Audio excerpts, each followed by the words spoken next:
대한민국의 심장, 광화문입니다. 과거의 흔적을 찾을 수 없을 만큼 서울은 아주 많이 변했습니다. 민족의 역사를 간직한 건물과 공간이 사라진 이곳 서울에서 우리가 끝까지 잊지 말아야 할 것이 있다면 어떤 것일까요? 그것은 경성이라 불리던 식민지 시대, 그때가 아닐까요? 오늘 저는 이곳 서울에서 일제가 무소불위의 권력을 휘둘렀던 식민지 지배기구의 흔적을 찾아가려고 합니다.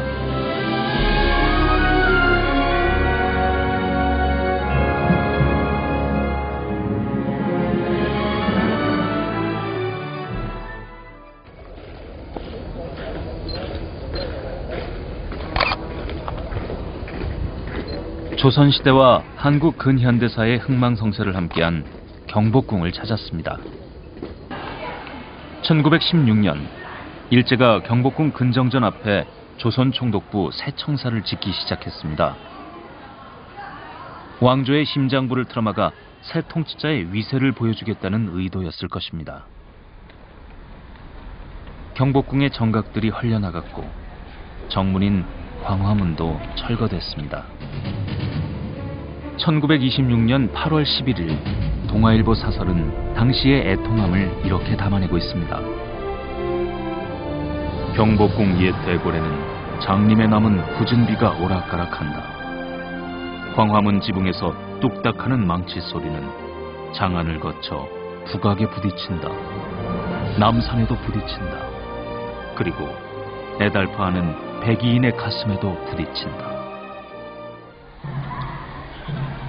한일 강제병합 100년을 맞은 2010년 만감이 교차하는 역사의 현장에서 전명혁 선생님을 만났습니다. 아이고 반갑습니다. 예, 반갑습니다. 선생님 좀 어려운 부탁에 응해주셔서 정말 감사드리고요. 제가 경성 시절 식민지배기구와 그 억압의 현장들을 좀 찾아보고 싶다고 말씀드렸는데요. 꼭 가봐야 할 곳이 어디인지 안내 좀 부탁드릴게요.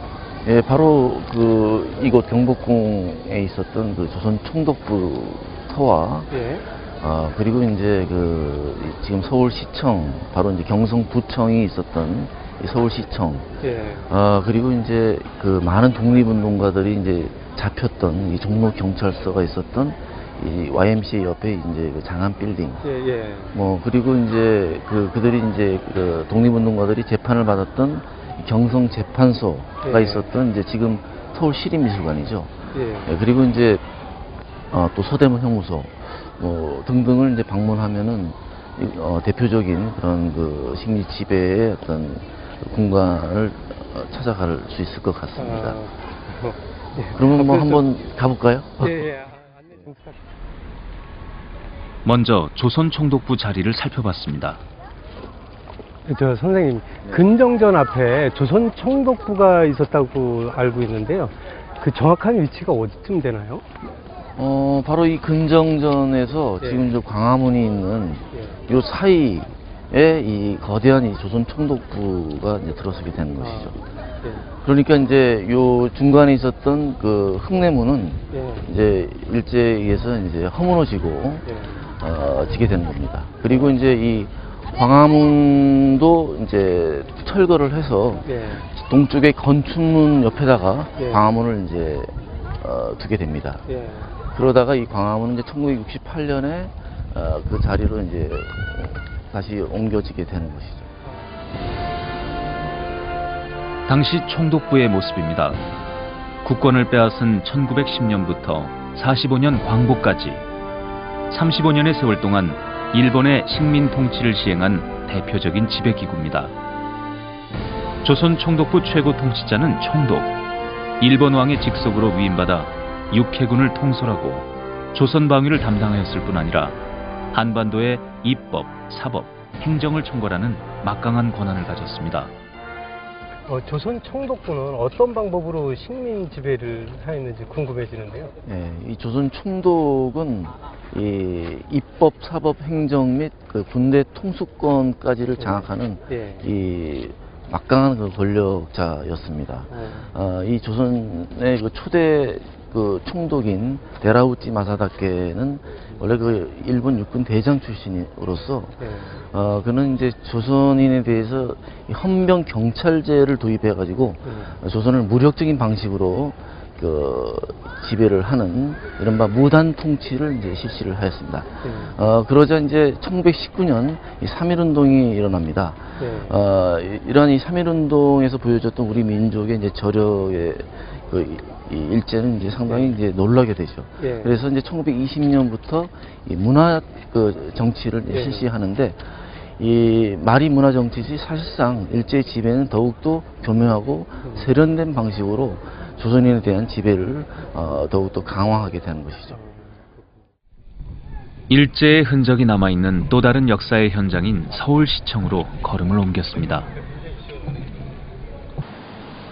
지난 2008년 서울시의 기습적인 문화재 파괴로 절반 가까이 훼손된 서울시청은 지금 공사 중입니다. 새롭게 탄생될 이 건물에서 어떤 기억과 역사적 의미를 찾을 수 있을지 아쉬움이 큰데요. 이곳에서 김인덕 교수님을 만났습니다. 오랜만이고 잘 지내세요? 여기 저 사진작가 이종남 선생님이세요. 예, 반갑습니다. 네. 서울시청은 일제강점기에 새로운 간선도로가 된 태평로 옆 광장에 설계되었습니다. 일국의 수도인 서울이 경기도의 일개 도시인 부로 격화돼 당시에는 경성부청으로 불렸는데요. 좌우 대칭의 엄격한 건축 양식은 식민 지배의 권위를 한껏 드러냈습니다.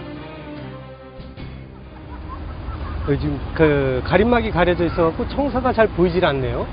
예, 그 지금은 저 중앙홀 하고요.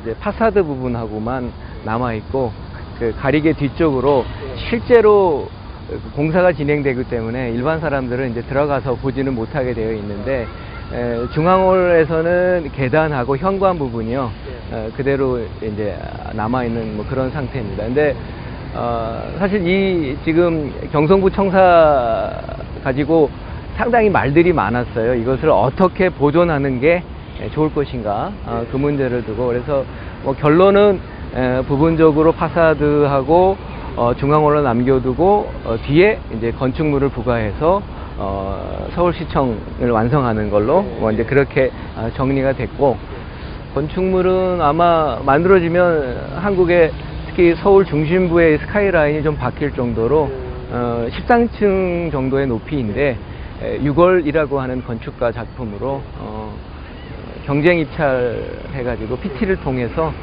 이게 당첨이 된 훌륭한 작품으로 그렇게 알고는 있습니다.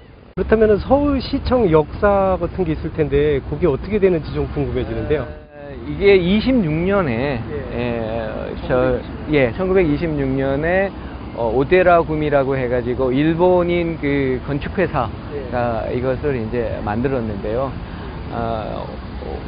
서울이 이제 조선의 큰 역사에서 갖고 있는 부분은 대한제국 시기에 이 땅이 또 다른 제국의 중심으로서 대한문이 저 뒤에 보이지 않습니까만은 그 대한문을 중심으로 해가지고 이게 덕수궁 일대가 중심적인 그 궁궐로서 자리를 잡고 있었는데 이 경성부 청사가 26년에 만들어지고 원래는 이제 여기가 서울인데 경성부로 조선총독부가 격화시킨 거죠.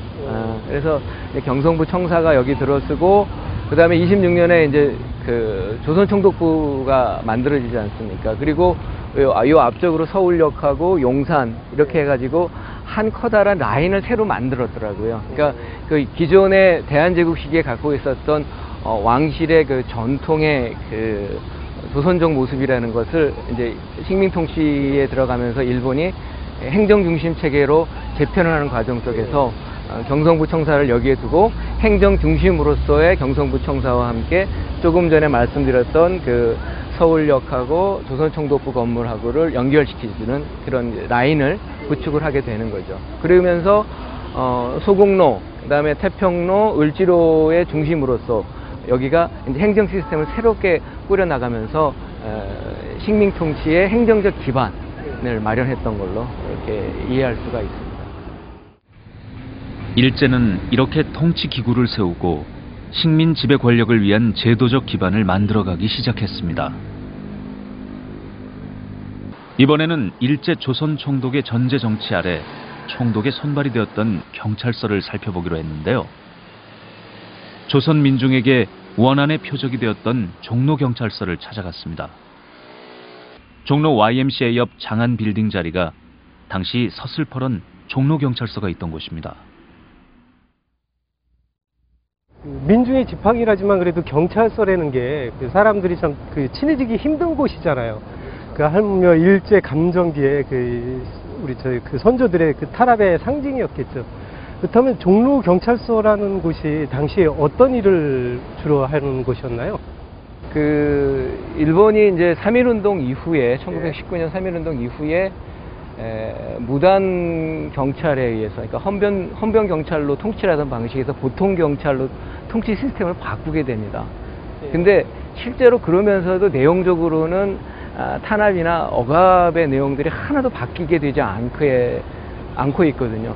그것이 실제로 집행되었던 장소가 바로 이곳입니다. 왜 그러냐면 20년대에 이 종로 일대라는 것이 독립운동이 일어났던 여러 사건들과 함께 단체들이 활발하게 조직되고 움직였던 곳이에요. 그 여기 낙원동, 경운동, 견지동 요 일대에는 화요파의 신사상 연구회라든지, 그다음에 서울청년회, 그다음에 뭐 전진회, 이런 그 사회주의 뭐 민족운동 관련된 각종 단체들이 활발하게 움직였거든요.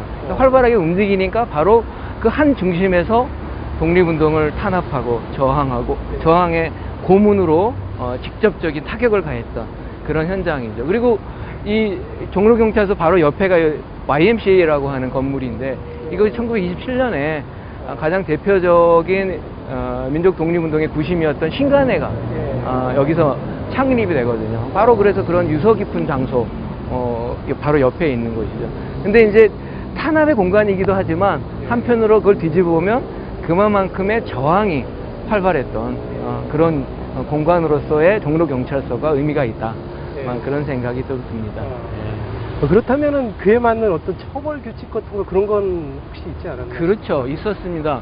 그러니까 1910년 그러니까 대한제국이 일본에서 강제로 병합된 이후에 각종 제도들을 이제 통치를 위해서 만들어내는데, 그러니까 민법이나 형법들을 민사령, 형사령으로 개편하면서 이제 태형령까지도 같이 대한제국 걸 그대로 가지고 와요. 이제 악법의 가장 대표적인 사례인데, 그것과 함께 처벌 규칙을 12년에 만드는데, 이거는 일본하고 대한제국 시기에 있었던 처벌 규칙을 이제 확대 개편한 건데, 내용적으로는 뭐냐면 일상생활에 관한 모든 내용들을 새로운 일제의 식민통치 시스템에 넣는 겁니다. 예. 그러니까 구체적으로 뭐 구류 태형에 처하는데, 이유가 뭐냐면 사람들이 모이는 장소에 가거나 경찰의 지시에 따르지 않거나 그런 것들에 대해서 제재를 가하는 거죠. 그리고 1919년 이후에는 재령 치료에 의해서 전면적인 정치범에 대한 탄압을 보다 더 강화하게 되고 있고요. 보안법의 그 보안 장치로서 이 법이 만들어지긴 해도 독립운동을 전면적인 탄압이 불가피하다는 것을 이제 일제가 조선 총독부를 통해서 확인하고 그걸 실행에 옮기게 되는 그런 상황이었습니다. 그리고 이제 그 또 이 1925년 5월에 가면은 이 치안유지법이라는 걸 또 일제가 실시를 합니다. 이게 치안유지법이라는 것은 그 1조가 국채를 변혁하거나 이 사유재산 제도를 이제 부인할 것을 목적으로 하는 그런 그 결사를 조직하거나 이에 가입하는 자에 대한 처벌 규정을 둔 것인데, 그래서 이제 그 이 국채를 변혁한다는 것은 바로 이제 천황제, 절대 통치권자인 이 천황제에 대한 이 어떤 도전을 의미했기 때문에 많은 이제 그 독립운동 단체라든가 이런 단체들이 이런 치안유지법에 적용돼서 탄압을 받았던 것이죠.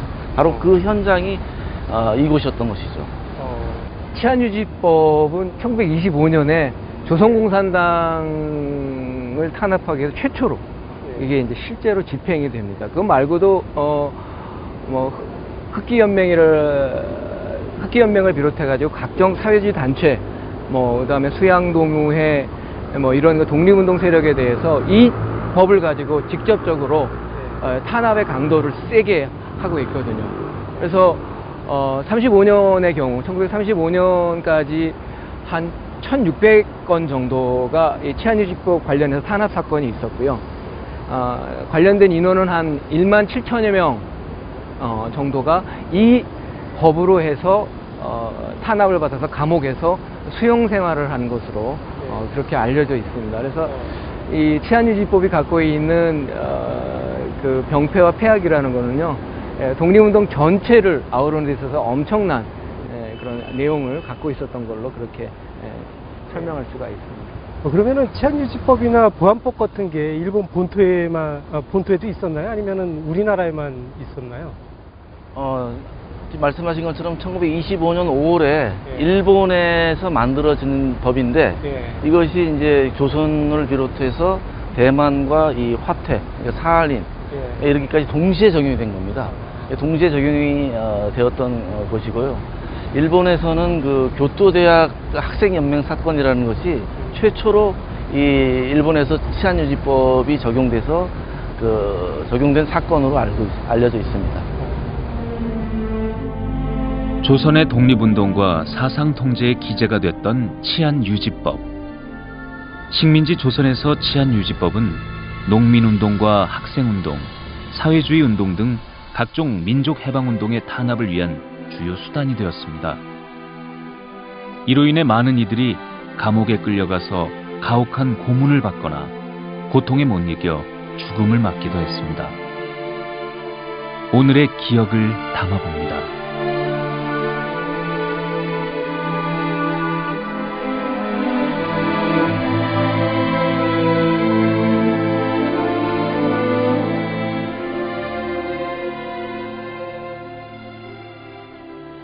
치안유지법과 보안법 이외에도 일제는 다양한 악법들을 만들어가기 시작했는데요. 자세한 내용을 알아보기 위해 경성재판소가 있던 정동 서울시립미술관으로 발걸음을 옮겼습니다. 여기가 오르막길인데 처음부터 이렇게 그 언덕길이었나요, 여기가? 원래는 평지였는데요. 여기가 옛날에 조선시대 때는 이황, 뭐 김장생 이런 분들의 집이 있었던 그런 장소인데 조선총독부가 여기에 이제 세 개의 법원을 둘 때 일부러 흙을 북돋아 가지고, 그러니까 알려져 있기로는 한 21척 정도의 흙을 북돋아 가지고 법원을 여기다가 신축한 것으로 그렇게 기록이 되어 있습니다. 그러니까 그 식민통치의 상징적인 기관을 만들 때 대한제국의 황실보다도 더 높은 위치에 일부러 자리를 만들어서 이렇게 공사를 한 것으로 그렇게 추정이 됩니다. 그렇군요. 그러면은 처음부터 여기 그 경성지방법원 건물로 그렇게 지어진 건지요? 그 경성지방법원이 들어간 거는 28년도이고요. 그 이전에는 여기에 그 유경공원이 있었고, 그 다음에 이제 그 평리원이라 그래가지고 최초의 그 근대적인 그 재판소가 여기에 있다가요. 이제 1910년도에 그 식민통치가 시작되고 나서 토지조사국의 분원을 여기다가 설치를 해가지고 행정적인 업무를 보게 했고, 26년에 이제 법원을 만들기 위한 착수를 하면서 이곳의 공간을 여기에다가 두고 27년에 정초석을 마련한 것 같이 공사를 시작해서 28년도에 완공한 것으로 그렇게 얘기할 수가 있습니다. 서초동으로 89년인가 1989년에 이렇게 저희가 대부분이 이전을 하잖아요. 그 이전할 때까지, 이전할 시기까지 여기가 법에 관한 총체적인 45년 이후에도 중심적인 기관으로서 그렇습니다. 예. 건물은 파사드가 남아 있고요. 그 다음에 입구하고 이렇게 지금 잘 보존이 되어 있는데, 화강석 기초에다가 벽체는 그 화장 타일을 이용해 가지고 식민통치의 전형적인 회닭갈색이라고 해 가지고 저것을 그대로 붙이는 그런 그 모습을 그대로 지금 갖고 있는 그런 식민통치의 상징적인 모습이 아직도 그대로 보여지고 있는 곳이죠.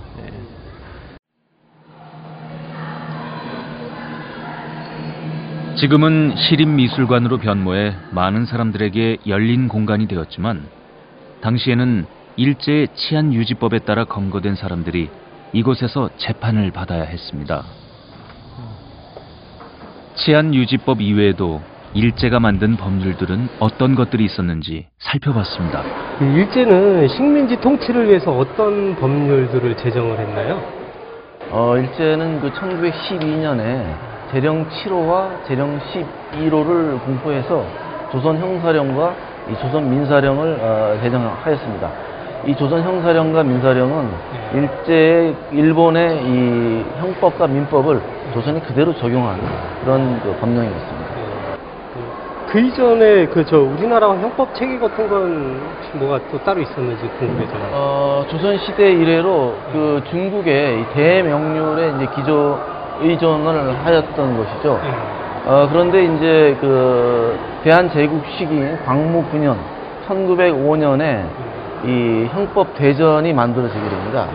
이제 이 형법 대전은 이 황제의 어떤 절대적인 권력과 도덕주의라고 하는 이런 어떤 중세적인 한계가 있었지만은 이 기존의 어떤 그 육군 체제의 그 한계를 벗어나서 단일법 체계로 이제 가져가는 그런 의미에서 이제 어떤 그 근대적인 어떤 그 법 체계를 가져갔다는 의미에서 어떤 근대법적인 그러한 체계를 갖췄다 이렇게 이제 평가되고 있습니다.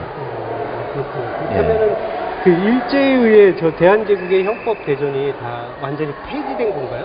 그 일제에 의해서 결국 형법 대전은 이제 폐기가 되고 조선 형사령과 이제 민사령으로 대체가 되는데 이 일제는 이제 그 법의 그 집행에 있어서 그 모국과는 달리 자의성과 이제 차별성을 이제 두었죠. 예컨대 이제 그 1912년에 조선 태형령을 제정하는데 이 조선 태형령은 이 형법 대전에 이제 언급이 되었던 것인데 일제가 이제 그것을 이제 폐지하였기 때문에 당연히 없어져야 됨에도 불구하고 그 대상을 이제 조선인에게만 적용을 하고 그 집행도 매우 이제 가혹하고 야만스럽게 이제 적용을 하여서 대표적인 이제 식민지적인 그런 악법의 하나의 사례로 들 수가 있는 것이죠. 일제 식민지 법 체계에 또 다른 무슨 그 악용 사례 같은 거 그런 거 혹시 있으면 말씀해 주실 거 있는지 모르겠어요. 일제가 이제 그 독립운동이나 이런 사회주의 운동을 억압하는 데 있어서 그 재판을 하는 과정에 있어서도 가장 대표적인 그 또 하나의 악용 사례가 그 예신제도라고 할 수가 있습니다. 이 예신제도는 원래는 이제 검사의 이제 기소권을 그 이렇게 좀 판사가 이렇게 미리 그 판단할 수 있도록 하는 그러한 좋은 의미의 제도였습니다. 그런데 이제 그러한 것이 이제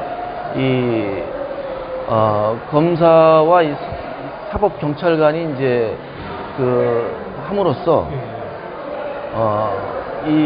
뭐 예심 판사가 갖는 그 무기한의 구류권 이러한 부분들을 이제 일제의 그 검사와 이제 사법 경찰관이 이제 악용하게 됨으로써 상당히 이제 그 여러 가지 나쁜 사례를 남기게 되고 이것이 이제 식민 시대에 그러한 많은 그 독립운동을 억압하는 그러한 악법으로서 악용되었던 것이죠.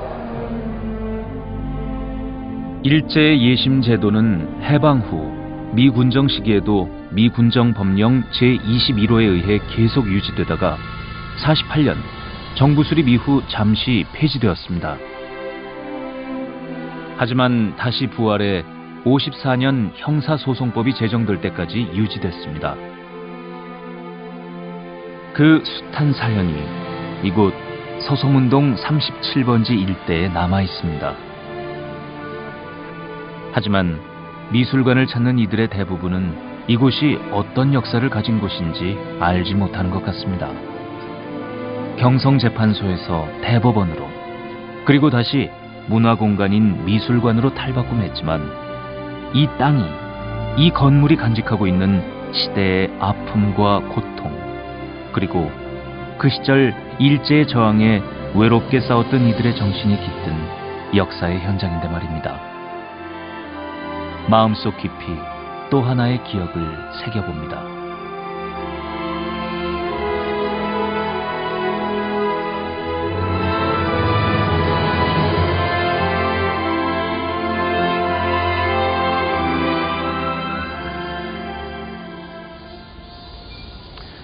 선생님의 말씀을 듣고 보니까 미술관이 새롭게 느껴지네요. 이런 억압적 국가기구가 뭐 또 다른 곳이 있나 모르겠네요. 예, 그 서대문 형무소가 이제 일제시대 때 또 예. 대표적인 그런 억압적인 국가기구의 하나였었죠. 예. 이제 뭐 김민덕 선생님하고는 이제 헤어져야 되고 저희 둘이서 이제 그곳으로 가봐야 될 것 같습니다. 예. 뭐 하여튼 같이 이렇게 답사를 하게 돼가지고요. 저도 참 네. 즐겁고 좋은 시간이었다고. 아유, 예. 선생님 뵙게 돼서 정말 고맙습니다. 항일 독립운동에 대한 일제의 대표적인 탄압기관이었던 서대문 형무소로 향했습니다. 80여 년간 근현대 격동기의 순환과 민족의 한이 고스란히 전해지고 있는 역사의 현장인데요. 본격적인 침략의 목적으로 일제는 1907년 감옥을 짓기 시작합니다. 독립운동가들을 마구 투옥시키면서 수용할 공간이 부족해지자 1912년에 현재의 마포구 공덕동 자리에 경성감옥을 짓습니다. 1918년부터는 형무관을 양성하는 곳을 겸하기도 했는데요. 지금의 서대문 형무소로 불리게 된 것은 1923년부터입니다. 아이고, 선생님 안녕하십니까? 예, 안녕하세요. 어서 오십시오. 예, 네, 저희가 그 일제시대 네. 그 지배기구 그 현장을 좀 답사하고 있는데요. 네. 오늘은 이 서대문 형무소 이 네. 역사관을 좀 둘러보려고 합니다. 그러시군요. 네, 설명을 좀 부탁드립니다. 네네, 안내해드리겠습니다. 네, 같이 가시죠. 예. 네.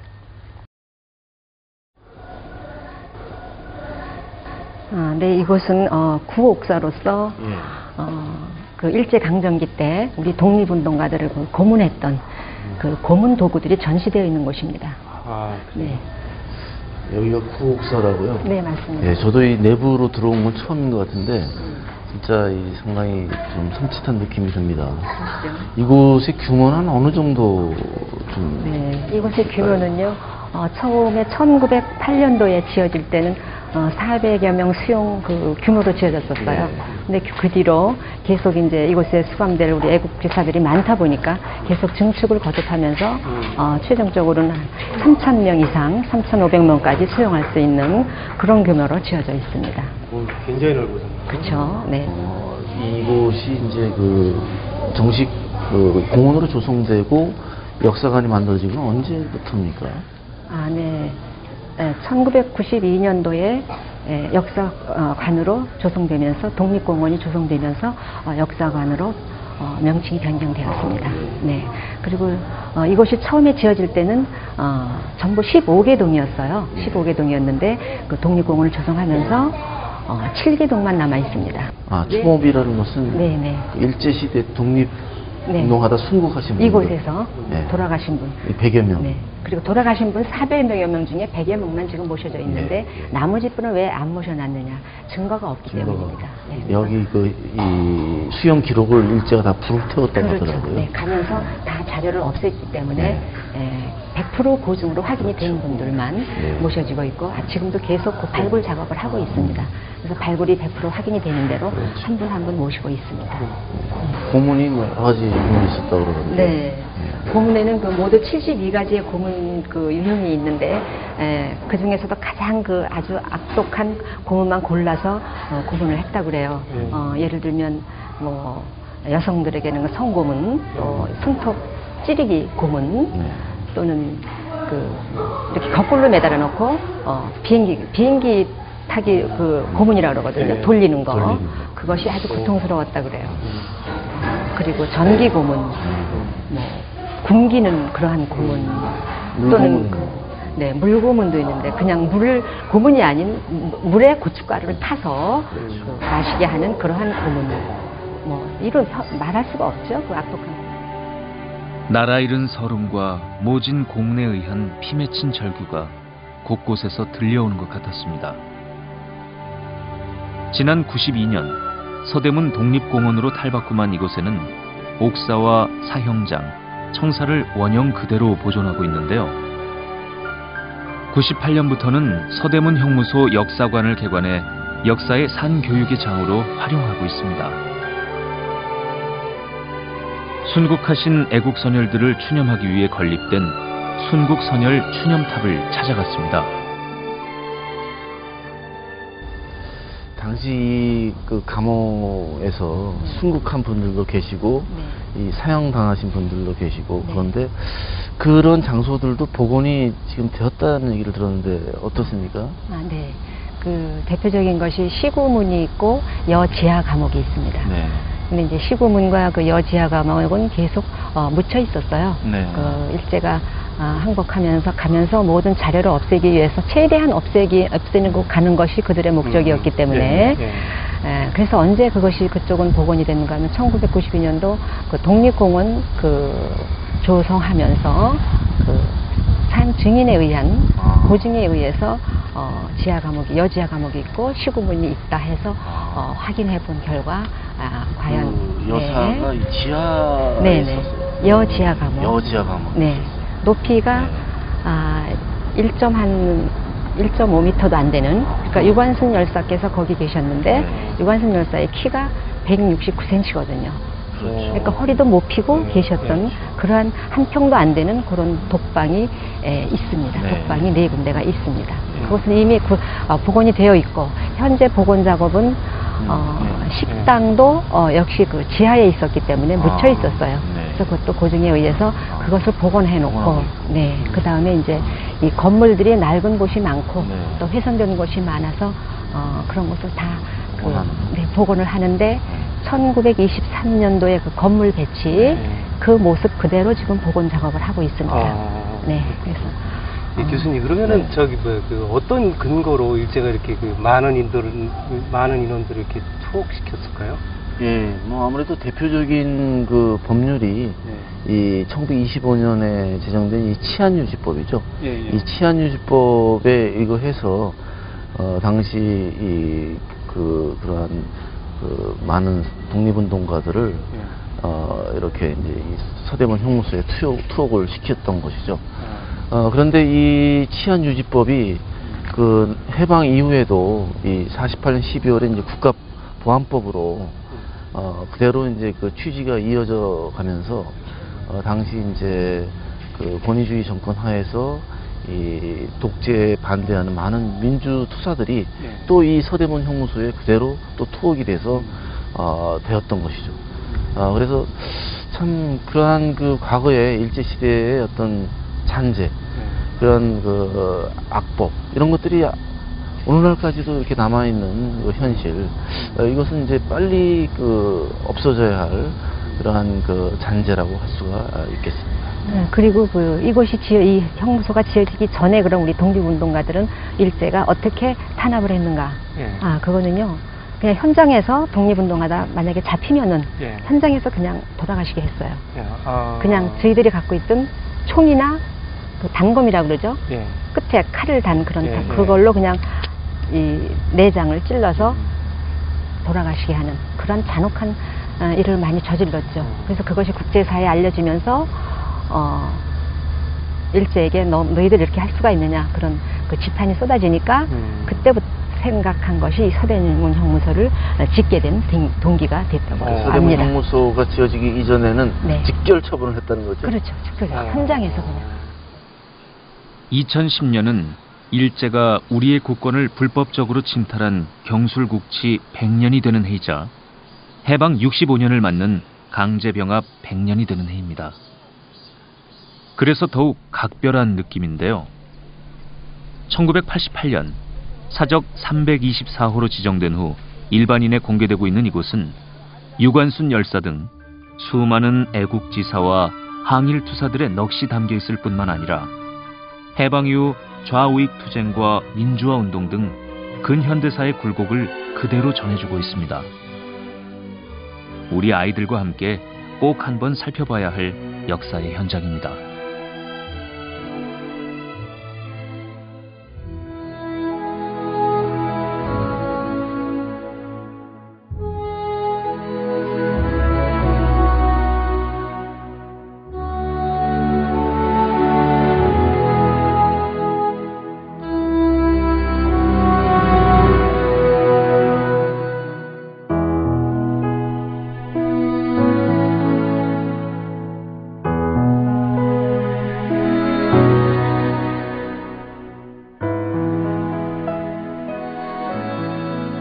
이번 역사기행의 마지막 장소로 천안에 있는 독립기념관을 찾았습니다.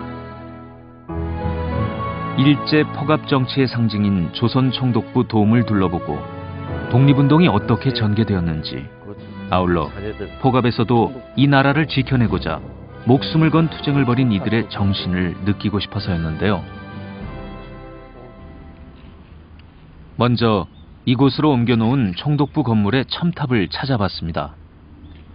예, 이게 1926년도에 만들어졌던 조선 총독부 건물인데, 그동안 뭐 해방 이후에는 이제 중앙청으로도 이제 사용되었다가, 이후 이제 국립중앙박물관으로 좀 사용이 됐다가, 이제 95년도 김영삼 문민정부 시대에 이것을 해체하자는 이제 논의가 있었죠. 그래서 이제 그때 논란이 많이 있었습니다. 이 해체를 하자, 뭐 옮기자, 그대로 두자, 뭐 여러 가지 논란 끝에 결국은 이제 해체를 하기로 이제 결정을 해서 해체를 해서 이제 그 국립중앙 그 박물관에다가 좀 전시를 하고 있다가 이후 이 독립기념관에다가 이제 옮겨 놓고 놨던 것 같습니다. 그래서 이제 지금 현재 이 조선 총독부 철거 부재 전시 공원이 이제 조성이 되면서 이곳에 이제 그 모든 이 총독부 당시의 건물을 다 이렇게 해체해 가지고 이렇게 뭐 기둥, 계단 뭐 해체를 해서 이렇게 완전히 그 형해화 시켜버렸. 그러니까 이 자체의 의미가 그 권력이 이제 완전히 그 형해화되었다는 이제 그러한 의미를 담고 있는 것 같네요. 조선 총독부를 설치한 일제는 토지조사 사업 등을 시행하면서 경제적 침탈을 본격화했고 식민지 통치를 위한 억압적인 기구들을 만들었으며 동시에 인권을 무시한 악법들을 만들어 민족 차별과 탄압을 시행했습니다. 하지만 당시의 악법이 지금도 고스란히 전해지고 있습니다. 독립운동가에게 죽음의 족쇄가 됐던 국가보안법. 일제가 만든 이 악법이 미 군정을 거쳐 군사독재 시절까지 이르러 민주인사들을 탄압하는 도구로 사용되었습니다. 97년 일부 개정에 오늘날까지 이어지고 있습니다. 45년 해방 이후 미 군정 시대가 또 시작되었는데요. 그렇다면은 그 일제 법령과 행정 조직이 그대로 이렇게 존속된 이유는 무엇이나요? 예, 미군정은 기본적으로 현상 유지 정책을 써서 일제 시대의 그 법령이라든가 행정 체계를 그대로 온전시켰습니다. 그러나 그 일제 시대 식민지 법을 그대로 유지한다는 것이 문제가 있으니까 그 미군정은 법령을 공포를 해서 일부 법령은 폐기하고 원칙적으로는 일제 시대의 법령을 그 온전시켰습니다. 예컨대 1953년도에까지 이 대한민국 정부 수립 이후에까지 그 비로소 이제 그 형법이 53년도에 이제 만들어지는데 그 53년도까지는 일제 시대의 구형법 체계가 그대로 적용이 되었고 그랬던 것이죠. 그렇다면은 일제의 그 식민지 잔재가 현대 정치사에는 어떤 영향을 미쳤다고 보시나요? 예, 그러니까 1925년에 제정된 치안유지법 같은 경우에는 원래는 이 일제는 이제 당시 그 일제에 저항하는 독립운동이라든가 민족해방운동을 억누르기 위해서 제정을 했는데 치안유지법 체제가 국가보안법에 그대로 이제 적용이 된 것이죠. 이 국가보안법은 1948년 12월에 제정이 됩니다. 이 국가보안법은 원래는 이제 제주도 4.3 사건과 이 여순 사건, 당시에 이제 남노당과 그 외곽 조직을 뿌리 뽑기 위해서 제정이 되었는데 이것이 이제 이 60년대, 70년대에 이르기까지 그 수많은 그 공안 사건, 조작 사건을 양산시키게 됩니다. 그래서 그러한 사건으로 체제를 유지시키는 그러한 하나의 어떤 이 통치 이데올로기로서 작용을 하였던 것이죠. 이런 점에서 일제 치안유지법이 그 국가보안법에 이르기까지 그 현대 정치사에 미친 악영향은 매우 크다고 할 수 있겠습니다. 예, 지금까지 그 조선총독부를 비롯해서 서대문 형무소에 이르기까지 그 식민지 지배 기구와 그 흔적들을 살펴봤는데 느낌이 어떠십니까? 권위적인 건축물들이 우리 선조들을 얼마나 탄압하고 거기에 순응하게 만들었는지 피부로 느껴지더라고요. 그리고 일제시대 잔재들이나 흔적들이 지금은 많이 사라졌지만은 옛 선조들의 그 정신만큼은 우리 가슴 속에 깊이 남아 있었으면 좋겠고, 제 가슴 속에 남아 있기를 바랍니다. 아이고. 그동안 예. 고생 많으셨습니다. 아이고, 선생님 때문에 도움 굉장히 많이 됐습니다. 예. 예. 그럼 저는 이제 이만 가보겠습니다. 예, 그래요. 저는 여기 남아가지고 이렇게 둘러보면서 사진 좀 더 찍고 작업 좀 하고 그러고 가겠습니다. 예, 수고하셨습니다. 예, 고맙습니다. 선생님과 헤어지고 독립기념관 야외에 마련된 추모의 자리를 찾아가 봤습니다. 애국선열들의 불굴의 민족혼과 희생정신을 기리는 공간입니다. 추모의 자리에 오르는 이 105개의 계단은 일제의 애국지사 105인 탄압사건을 상징한 것이라고 합니다. 우리의 힘으로 이루지 못한 해방이었기에 독립을 맞은 이후에도 우린 많은 시련과 갈등을 겪어야 했습니다. 하지만 치욕과 고통의 역사라 해도 이 기억을 지우고 도려낸다면 독립을 위해 애쓴 이들의 삶도 사라지게 되겠죠. 진정 우리가 없애야 하는 것은 근대의 건축물이 아니라 정신을 지배하는 그 무엇이 아닐까요?